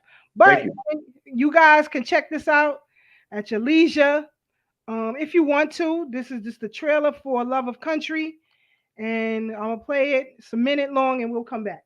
Music is my life. It's everything. People ask me, like, why did I choose country music? Country music chose me. That's how I feel. Despite playing an integral part of the origins of country music, hold on, Sister Marie. I know you still watching. It's a famous country music artist that left Baltimore to go to Nashville so she can get it on and popping in Nashville. So you might want to pay attention to this. But let me continue. Black artists have been pushed to the margins of the genre. There are certain barriers that are there. One way to always get past it is great music. I don't pass the test. The experiences of being Black in America put something in your soul deep down to where you sing the song a little different. Country music is beautiful and it's positive. But it's hard to see this thing that you love, it doesn't love you back. I don't need to apologize for being in any space. I belong here. I'll wash away the blood and tears. You got to create your own path and go for your own glory. We deserve to be here. Our dreams are valid. I just knew that there was a lane that was open, and if the lane is open for one, it's open for everybody. I wanna jump the fence and wash my face in the creek. You know, they say country music is 3 chords and the truth, so why shy away from who I am? I'm just sharing my truth. There's a shift happening. There's a whole new sound. Country music was so simple to me and it told stories. We just want to join the story. So y'all can check that out. The older woman in that clip is Frankie Staten that I mentioned earlier. So y'all can check that out if you want to. Marie said that's who I thought about pro Brother Black while listening to the young brother. She says she was thinking about Nolan when the young brother was singing Brother Black. But we are closing out, coming to the end of our program. Continue to love Black music. Continue to keep them playlists growing. You know, put it all in there. You know, I never understood why, and maybe y'all can help me. I never understood why artists like Macy Gray, Lenny Kravitz, I don't know, many others are not allowed on Black radio, but Black radio will play Adele. Black radio will play Justin Bieber. I don't mess with y'all. That's why I don't mess with y'all. Tom Joyner and the rest of y'all playing that trash. How is that possible? How is that possible? I don't know. Somebody answer that question for me. Because it's a business. That's why. Well, if it's a business, I can tell you now, Lenny Kravitz making more money than Lotto right now. I can guarantee you that. So it's not about a business thing. It's a choice. It's about conformity too. These radio heads met exactly to conform you to what they think is new. And it started off early. They started by listening to what's his name? Bob Sags, right? Dirty Lowdown. People thought that was a Black man forever. You see what I'm saying? People thought John B was Black. Sam Smith. Right. Remy Tina Shand. Turner. Tina Marie thought she was Black. So they saw the face. You understand what I'm saying? Lisa Stansfield. Lisa Stansfield. Lisa Stansfield, been around the world. You see what I'm saying? Yeah. But Black artists couldn't be played on Black radio. That's true. And you wonder why other people have taken over. They will play. We give them permission. They will play Eminem. But you ain't getting no Diggable Planets over there. I'm telling you that. I'm telling you that right now. You're definitely not getting over there. Say that again, sis. You're definitely not getting X-Plan. Never heard X-Plan on the radio. X-Plan came on, and you want to know the silly other thing? I didn't have MTV growing up. I didn't get MTV until I could pay my own bill. because they was like, you have 13 channels. If you don't find something you like, then that's okay. Not TV for you. And so when I got to, I love my parents. Tell your mother. She'll hear it. But and mind you, at this time, it's like 6 years later, and I finally see an X-Clan video. Even Video Music Box, as good as Ralph McDaniels was, he did not always play what was conscious out there, you know. Yeah, he played that. But that was in my opinion, that was the beauty of back then. You got it all. There was a time when Public Enemy was touring with the Fresh Prince of Bel Air, or Fresh Prince Will Smith and his partner, Jazzy Jeff. So I mean, yeah, back then you had that. Now you couldn't pair like De La Soul with NBA YoungBoy or something like that, the equivalent of that today. I disagree. What I'm saying is that even within, like we were just saying, how popular radio stations will play other artists versus our own. Ralph McDaniels, yes, he's phenomenal man for 40 years of his contribution. But what I'm saying is he still didn't play a lot of conscious rap music. It would probably be every 6 weeks, there would be a rotation of videos with conscious artists. It wouldn't be every day or every week or something like that. I don't remember how Video Music Box came on, but it was on like channel 55 or 56 or one of those odd every day at 3:30. Every day at 2:30, but on what channel? It was like an odd channel. That Channel 31. You had to do your rabbit ears. You had to do your rabbit ears a little. And then you had to come home at a particular time to be able, or be at someone's house. And Marcia couldn't be at people's homes. Or her 33 would got broken. Kick you in your back. Too bad, Marcia. Too bad you wasn't outside. You wasn't off the porch. But anyway. I'm having a good life. Ain't going back and forth with you. That's right. That's right. That's right, Brother Black. Dr. Filet, I'm gonna persuade you. I'm good at what I do. I'm telling you. Listen, I bet you. Let me tell you, I got Dr. Filet right now. I got her right now. She's laughing in the background. I know she is. But I got her right now. You like Al Wilson. Tell me you didn't like Al Wilson. Go ahead, Dr. Filet. That was a country music song. It came off a country music album. Show and Tell was a country music song. Show and Tell. That's the game I play when I want to say. Come on. And some of the stuff today, unless I told you it was a country music artist, you wouldn't know. It's a country music song. Look, he's still singing. He can't stop. Look. That's it. Mic drop. Black is hooked. That's it. It's over. It's over, Dr. Filet. Dr. Filet, that is a country. I can do blues, but I'm not country. Blues is country. I'm telling you. Watch the documentary. But anyway, I love Dr. Filet. I like messing with her. That's my sister from another mister. For real. Check her out every Saturday, 10:30 p.m. on New Day Liberation Radio on the Blog Talk Radio Network. Check her out. Always check out the BK William Mackey History Club on YouTube.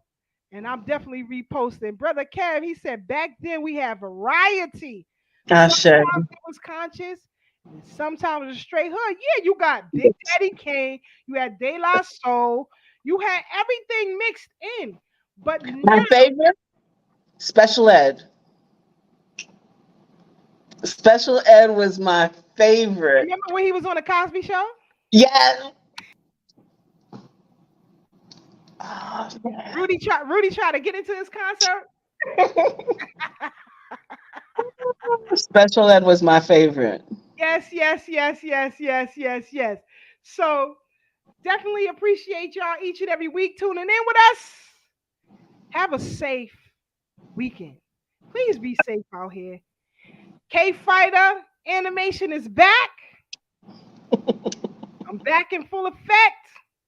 Again, if y'all trying to send me stuff on Twitter, I can read it. I can no longer post. I'm permanently suspended. Yeah, it is what it is. I'm in good company. I'm good. So stay safe out there. Now, if a Ken or Karen get out of line, whoop they tail. I'm gonna tell you that right now. Don't give them no breaks. Don't be recording them. None of that. Speaking of Black Sheep, you know, brother is suing the record label and all of these streaming companies, and it's likely he's going to get $750 million from Black Sheep because they had no business streaming his music. No business. And he read his contract very thoroughly. More than likely, the brother is about to walk away with a minimum of $750,000. Rightfully so. They've been stealing from us. You talking about Drez from Black Sheep? They've been stealing from us. We got to take what's rightfully ours. Yeah. We have fed the world through music. Remember, last year during Black Music Month, we got it made. Yeah. I'm your idol, your highest title, numero uno. I'm not a Puerto Rican, but I think it's on a journal. We have to take back what is rightfully ours. Because last year we talked about if it wasn't for a Black woman, the Black Swan, who helped start Black Swan Records, none of them will be making money. None of you out there, not a artist, none of you. She was the first. Again, hail to the Black woman. Stop praying. Black Swan and Black Swan Records. Look it up. Y'all don't gotta believe me. I always know what I'm talking about over here. I don't tell y'all no lies, only the truth. So y'all have a good one. Stay safe out there. Keep your head on the swivel. Stay away from these demons. Rebuke them demons. Sister Marcia, your final thoughts. Everyone, like Sister Keisha said, stay safe. It's their fourth. You celebrate however you want to celebrate. Be as graceful as you can. Remember, hit Brooklyn, the Navy Yard, the African Art Festival. Yes. Let's do it. Let's support all of our businesses. The top businesses are going to be there. So you be there. Be on your square for our people, our liberation. I know we may not all think that it's time for us to be free, but it's time for us to be free. It's time for us to understand what's happening here and to teach our children, because their educational system is going to teach them that. I'm not going to go there, but be well, be graceful, be in light. And I just want y'all all to be back next week, happy and graceful, and with all your Black products from all the Black vendors is going to be in whatever respective town you're going to be in. Enjoy yourself. It's a great time to be alive. Peace, and may time flourish.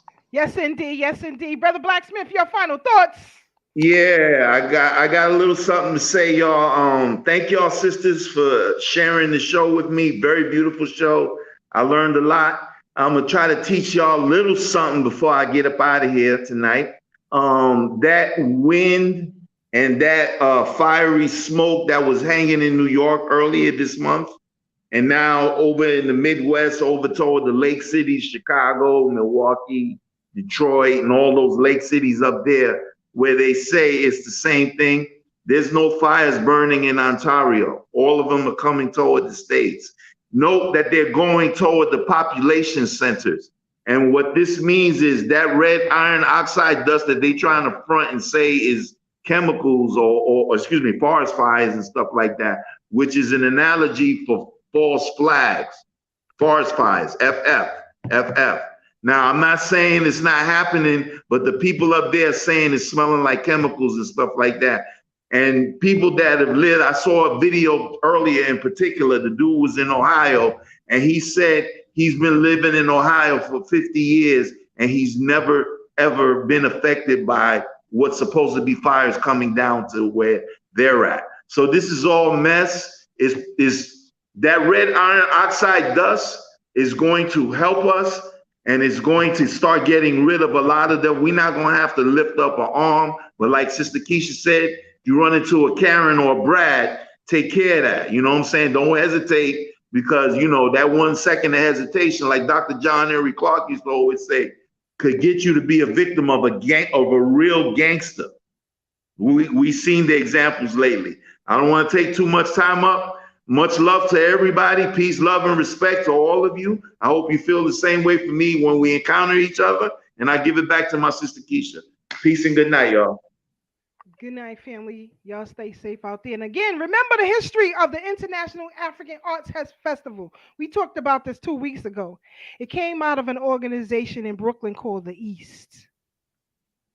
Remember that. Brooklyn's always on the front line. Stop playing with us over here. Good night, family. We out.